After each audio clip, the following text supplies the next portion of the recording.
If you want to scream with me, I'll scream with you. If you want to laugh with me, I'll laugh with you. We'll play different psychological torture games just as much as you want.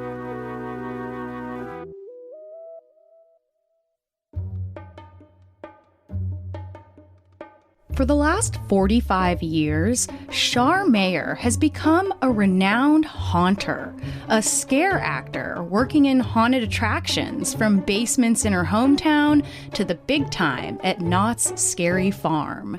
She's also a producer of a 2017 documentary called Haunters, The Art of the Scare, which gives us a glimpse into the world of the haunted house community, many of whom refer to her as the mother of monsters. And they ought to, because she actually teaches classes, Haunting 101 and 102, on how to scare the right way. Today, Shar will get personal and give us a look at what it's like to be behind the mask.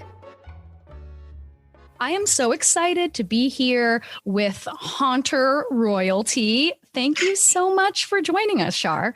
Chelsey, it's my pleasure. Thank you so much for inviting me to come chat with you on your podcast. As soon as I saw you in Art of the Scare, which is a documentary, if you guys listeners haven't watched it, it's fantastic. Everybody loves it. It's all about the haunt community from extreme to more traditional. And you were just so charming to me. And the way you talked about your job was so the passion. I felt a kindredness with you over your passion for this. So I'm just I know you're going to be such a fun guest today. Well, the thing is, I really do love haunting, and I've been haunting for such a long time. And you would think by now it wouldn't seem as fresh and as new to me, like you get used to or bored with things. But for some reason, there's something about haunting that just, it excites me every day, you know? Oh, that's so. I mean, I feel the same way with my own work, I think. So just to start off, I like to kind of just start at the beginning, because when we were talking before we actually started recording, you were saying that you didn't come out ready to be a haunter, but I do imagine that you had kind of an interest in the macabre side of life starting from a young age. Am I right in that assumption? Yeah. It's not like, like I didn't like wake up and say, I want to be haunted. I don't know a time when I was never into like princesses or anything. And, you know, even like as a young child, like 4 or 5, I liked monsters and skeletons. And then like I grew up, you know, I was the weird kid in school reading comic books and monster magazines. And I loved scary movies and monster themed stuff, sci-fi and horror movies at a really young age, you know, the kind of age where a parent might say, maybe this isn't a good movie for you. But I never got that. I was good. I was a good kid.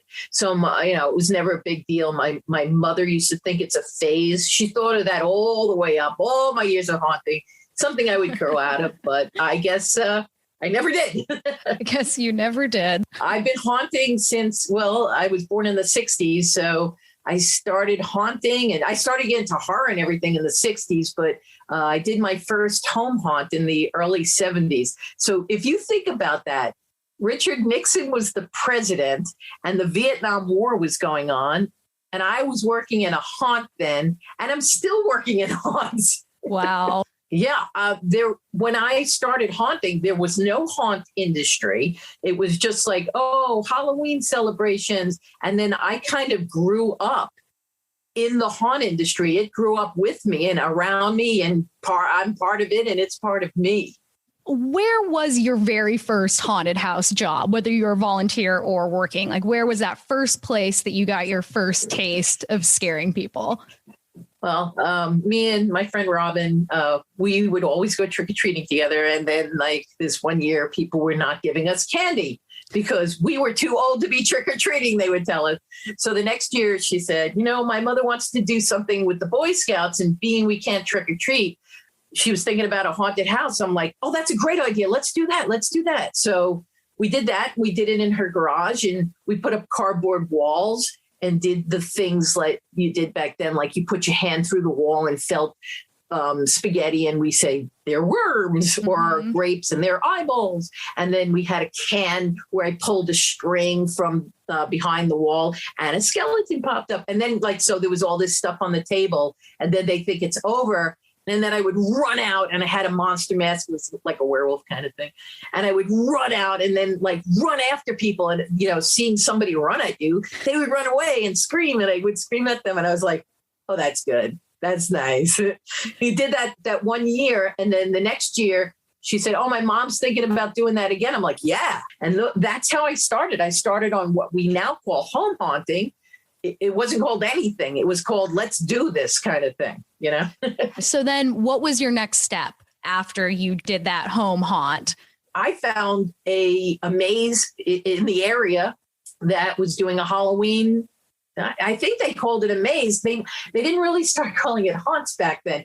I think it was just called a spooky maze or something like that. Then I worked there for a few years, and then I worked in haunted shows. It just was every year, it's I would look for a place that was doing it. And then the first big one that I did that was people kind of know these kind of things was I did for 3 years. I did a haunted hayride. Oh, and this was all in New York. I lived in New York. And then my husband got the opportunity to move to the West Coast.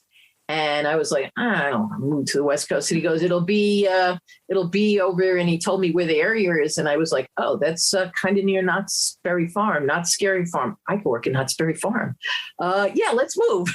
So, we moved for his job, but I was thrilled because the idea of maybe somebody could hire me at Knott's Scary Farm. I mean, I have all this experience and everything. And then I was able to get hired at Knott's. And I worked 15 years at Knott's. And that's kind of isn't that kind of considered the peak of haunts in terms of a place to work as a haunter? Well, it was the first theme park haunt. Oh, by the way, I also did about 6-7 years working for marketing for them. So we do off-property promotions, promoting the haunt in costume. And we'd take the hearse and we'd go to these different colleges and stuff, and the Angels games and all different places. And so we did that. Me and my partner, we did that for a while. That was that turned into, instead of a month of Halloween, now we're stretching it out to 3 months. So now I'm doing Halloween stuff 3 months with the marketing. But they were the first theme park haunt. And it's where sliding started. If you're familiar with, I'm sure you are.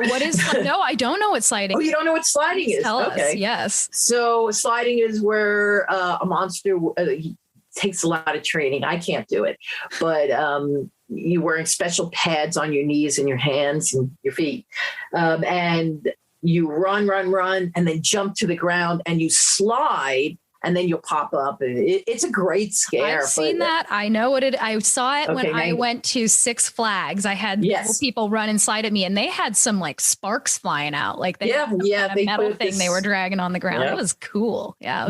It is really cool. It is a really fun scare. It takes some agility there, I imagine. It does. It really does. So that's where sliding started. And also Knott's was the very first of all the theme parks to completely change their theme park into a haunt. And then, of course, as the years go on, other places, like you said, Six Flags and Universal. At this point, I think anyone that has a venue that they could turn into a haunt, this is the time, let's do it. Let's turn it into a haunt. And, people, you can get haunts everywhere now.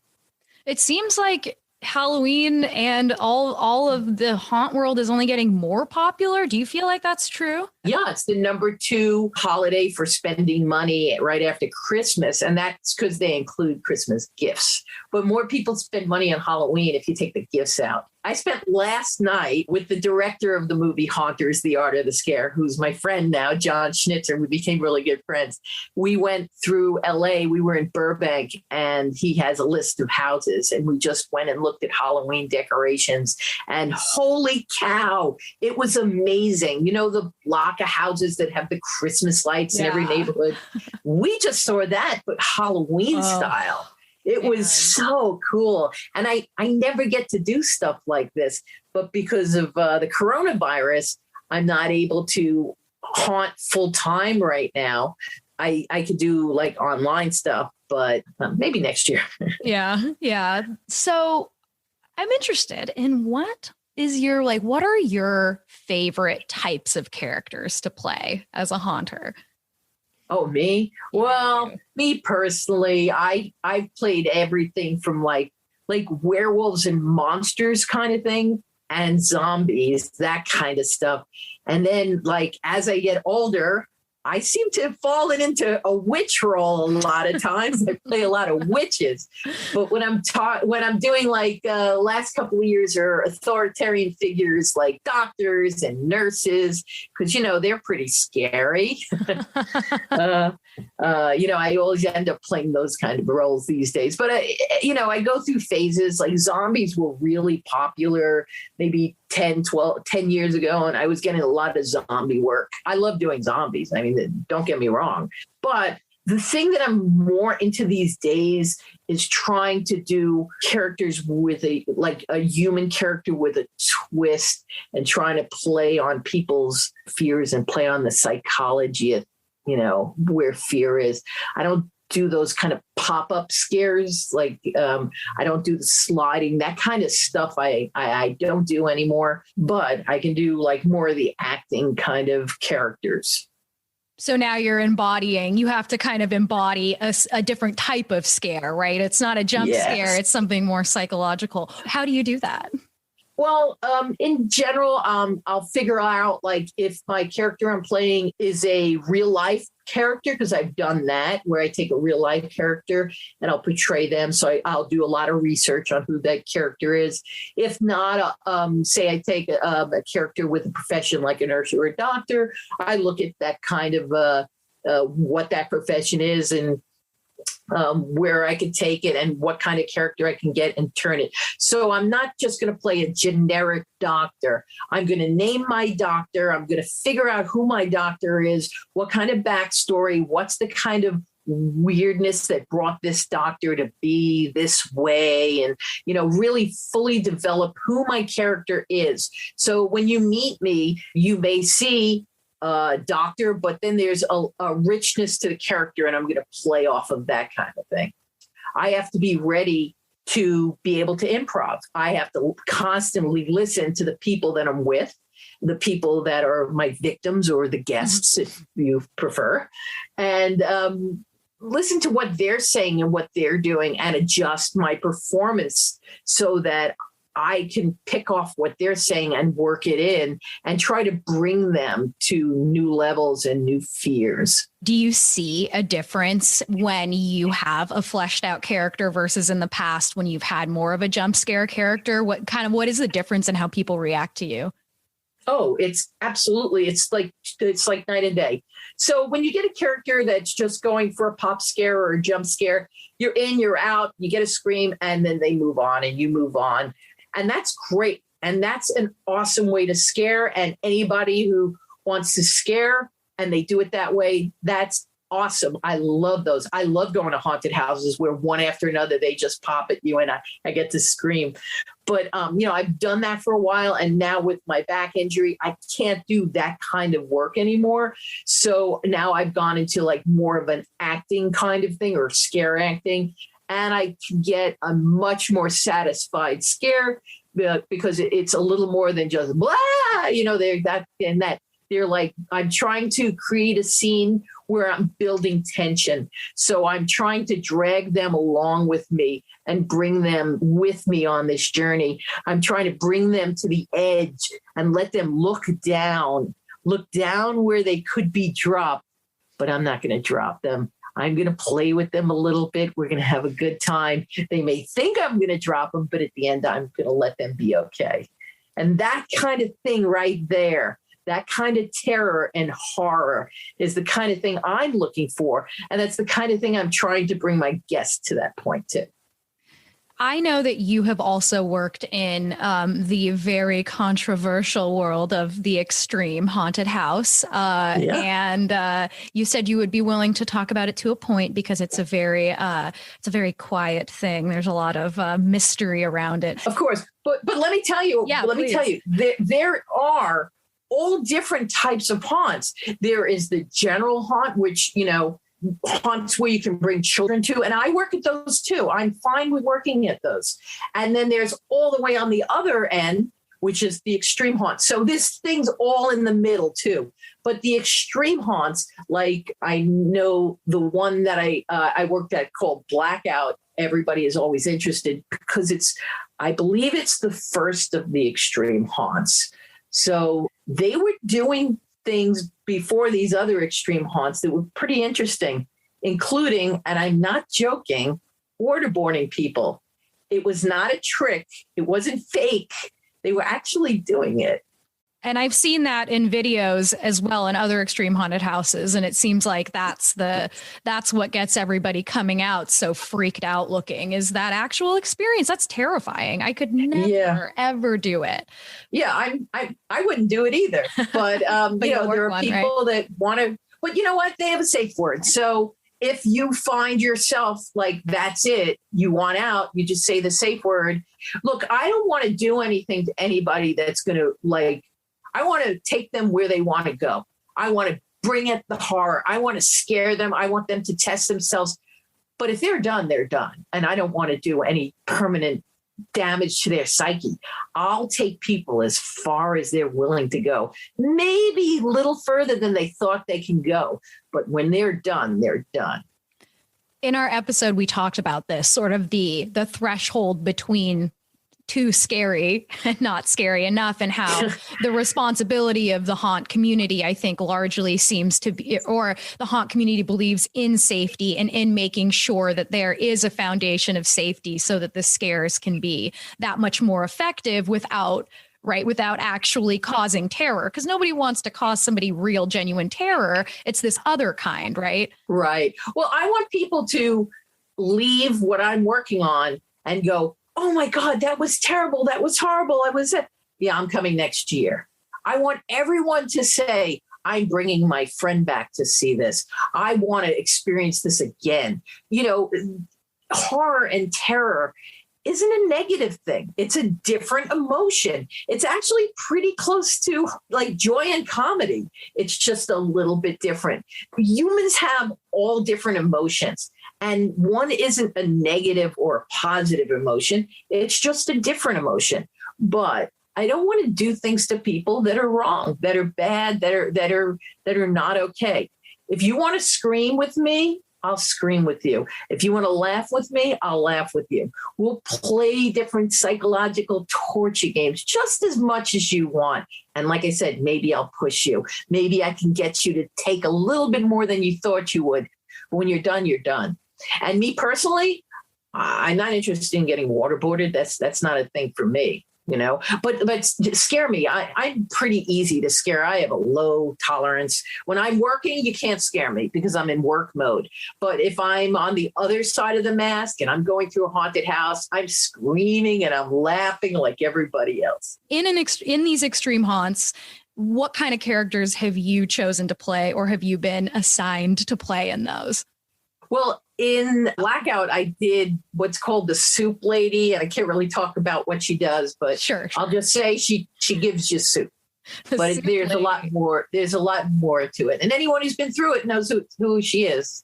But the other haunt that I do is the 17th door, and I was telling you some of those characters. But the thing that the 17th door uses in the extreme thing is they do use water, they use electrical shocks. And they use cockroaches, bugs, and not fake ones, real ones. In fact, we grow our own. First couple of years, we were buying them. And then they decided, you know what, we should grow our own. So we have a little grow room and we grow our own cockroaches. And yes, you do get them on you, and they're real. Wow, I was not expecting that you guys have a cockroach farm. I guess it's good to locally source. That's true. Free range. And we've done ones with snakes and spiders. But we did that one year. I didn't really like using those. And then when the show was over, the cast all got to take them all home. But the bugs, it's 1 year we use them, and then next year we grow some new ones. Did you guys take them home as pets? The snakes and the spiders, the lizards, yeah, all the cast took. I didn't take it. Well, I had rats at that point, so from a different show. So I was like, I can't take a lizard home. My husband wants to throw me out that I brought the rats home from another show, Man, that was one of the questions I had is are the bugs real? Because of course I went and I told you before we were recording that I went into such a deep dive on trying to figure out what's smoke and mirrors and what's real in these extreme haunts. And I do love that you guys kind of like to keep it quiet for each other. It's cool. Well, at 17, they're fine with it. They have a gigantic warning sign. It's so hilarious. People come out and they're like, that sign, everything was real. It's like, because people look at the sign and they think, oh, they're trying to psychologically torture me. Yeah. And it says on it, things you may come in contact with. And it's like roaches, live bugs, electrical shocks, water, the ground, because, people fall. So you become in contact with the ground. But it's on the thing. And people will look at it and go, the ground. Oh, the other stuff is funny too. It's not there. You're going to get lights. You're going to get smoke. People will touch you. No one in that haunt that I work at the 17th door is going to do anything that's going to hurt. No one's going to push you hard or punch you or anything like that. Although some of the guys are so big and they just are threatening when they step near you that you feel like, holy cow, this is a guy that's going to hurt me. So you're already, you got everything on edge. So you're right there on the edge. So you're easy to take to the next limit. The thing is with immersive shows and immersive haunts, if you go headlong into it and you become part of the show as a guest, you get so much out of it. It's just like an amazing feeling, like this all happened for you, but around you, and you're part of it and it's part of you. You mentioned in Art of the Scare, and I'm not going to remember the exact quote, but it was something about kind of the monster within and letting that out. And I'm really most interested in what it's like for you as a haunter and what you get out of it, emotionally or why it matters so much to you. Well, when I'm talking about the monster inside, I mean, we all have monsters inside of us. Even people that don't go to haunts, they have different things going on inside of them. All humans do. But for monsters like myself, we use the haunt to take our monsters and we focus it on our victims or our guests. And let's see where we can bring it. I try to take mine to a way of bringing some art to the world. And my art is painted with the screams of my guests when they're getting scared on something and they're screaming and we're doing stuff together. Sometimes they're not screaming. Sometimes I see it in their eyes, but we're connecting. We're making a connection. We're going through something together. Sometimes it's a moment. Sometimes it's a longer time. Sometimes I'm doing a show that we're together for 15 minutes or a half hour or something. We're going to go on a journey together. And that kind of monster is going to come out and come to them. It's going to come to them and it's going to help bring their monster out. We're going to go together. That's very powerful. And I think that it happens in so many different areas of life. And in your case, the passing stranger, the shared moment. Yes. But for you, it's a very charged moment that you're sharing. Oh, it really is. And when you're doing more of like haunt acting or, you do an immersive show where you have more than a moment to just scare someone for that moment and you're dragging it out longer and you can build in the anticipation. Because like when I'm doing something where I have a little bit of time to play with somebody, I can give them give them a little bit and then pull it back and then give them a little more and take them along this journey and build up the scare and then hopefully end it with a big bang. And then they can go on and do whatever they're doing next or whatever it is. And that's the kind of journey that I'm trying to make people feel. They may not understand it when it's happening. They may not understand it after they leave, but they're going on it with me, whether they like it or not. Well, I shouldn't say that. If they don't like it, of course, it's going to end. But a lot of times people don't even realize what we're doing and where we're going. But we're going to do it together. In terms of sort of spreading this magic across the world, you are also teaching haunting classes. Is that right? Yeah, I do it's two different things I do. One of them is I do a Haunt 101 where I'm sharing my knowledge with people and hoping to get them to get on the right path and understand the right way versus the wrong way of haunting, because there is a right way to do what we do. So I do that. I do training, and I do Haunt 101. And now I've been working more on like the Haunt 102, like the next step where you're doing character development and you're trying to move your haunting into the next level. So that's the 2 parts that I'm working on now. And that I'm also writing a book with those 2 things. And then the other thing that I also do is I do mentoring, where somebody will just contact me and they're like, I work at a haunted house, and what do you think of this character? And I'll ask them questions. I try to help them, try to see where they're going with it, and make some suggestions to them specifically.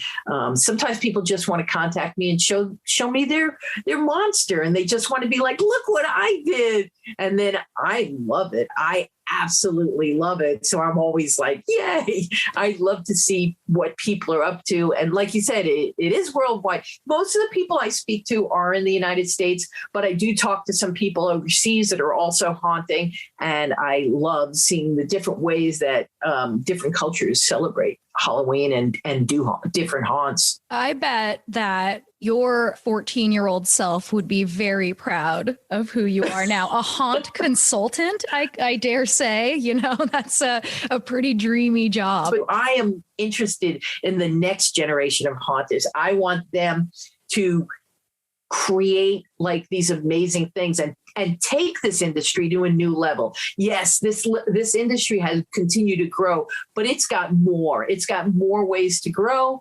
And I do feel like the new people that are coming in now, when they get a good, strong foundation and they understand the importance of haunting, the importance of how to haunt right, it's important that they learn that what we're doing is an art form, and now it's on their shoulders to grow it and make new things happen from it. Speaking of the next generation of haunters, I know that your daughter is also a haunter now, right? She is. My daughter, Rosie Mayer, she is a haunter too. And I'll tell you, my husband, who's not really never really has been interested in haunting, but he's very supportive of me, and that's really cool. But he does not like haunted houses. He's never seen me do my thing, except for one show that we did that he was cool with. But that was because it was a sit-down show and he understood how it worked and everything. When she said she wanted to do it, he was not happy. He was like, no, I don't want, well, because I've been injured so many times, because some of the guests get stupid. So I had to agree that she'd be haunting behind a plexiglass plate. And we did that for the first year. And he was cool with it. But now, she got out of that box. And now she's a pretty fabulous haunter, and she has this baggage because everybody knows me, right? And then she's like, oh, yeah, that's my mom. But I was thrilled when I saw her haunting because she has a completely different style than me. She developed her own thing. She knows how I feel about being in touch with the guest emotionally and where you can take them. And she has that, but she does it in her own style. And it's thrilling to see. I just saw her do a show like 4 days ago. And she's in this haunt group called Lights Out Haunt, and they did this really cool show, and I've seen them a couple of times do shows, and she was doing this great character, and I absolutely loved it. And after the show, I had asked her, who wrote your dialogue? That was really great dialogue. She's like, but I wrote my dialogue. I'm like, how did I not realize that was you writing your own dialogue? Because she has a very unique way of looking at life too. Well, I had a mom who definitely introduced me to horror and took me to haunts at a very young age, but not quite to this level. So the last thing I'd love for you to talk a little bit more about is that you mentioned earlier, you said that you teach the right versus the wrong way to haunt. So can you tell us, as sort of a last question here, what is the right way and the wrong way to haunt from your perspective? Oh, it's actually a good question because a lot of people don't understand. It's not that you're scary. It's not that you're weird and creepy and love horror movies. It's that when you're haunting, you've got to have empathy. So you've got to understand the person that you're making scream or terrifying or whatever, you're not trying to torture them.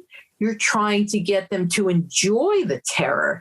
You don't want to do things that will leave any damage, any permanent damage. You want to make them think about it in 9 months and go, holy cow, it's only 3 more months till I can go do that again. So you want to get deep into them and deep into their mind and their emotions. But you want to do it in a way that you don't want to mess them up permanently, physically, emotionally, anything like that. So the right way to haunt is that you have to be able to be in the head of whoever you're working with.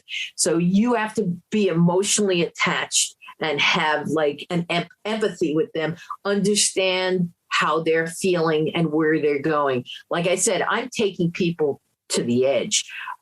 I wouldn't be able to go as far as I can now 10 years ago. You know, I developed like more instincts, and so I'll push people a little more. But, you know, if somebody's saying the safe word, they're absolutely out. I'm trying to bring people to the edge without them saying the safe word. I know a lot of people want people to say the safe word. I don't. I want them to go as far as they possibly can, right up to the edge, but not say the safe word. Let's see how far things could go.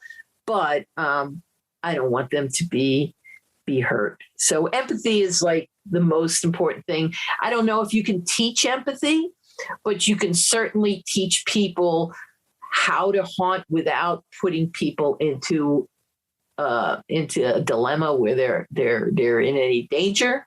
People are, if you touch somebody either with your hand or maybe your arm touches them and they look totally cool, but you can feel they're shaking in their body. Mm-hmm. You don't want to push them too much more. They're already getting a reaction from you. So now let's take it a little bit further, but not much more. So you have to be able to be aware by using all your senses.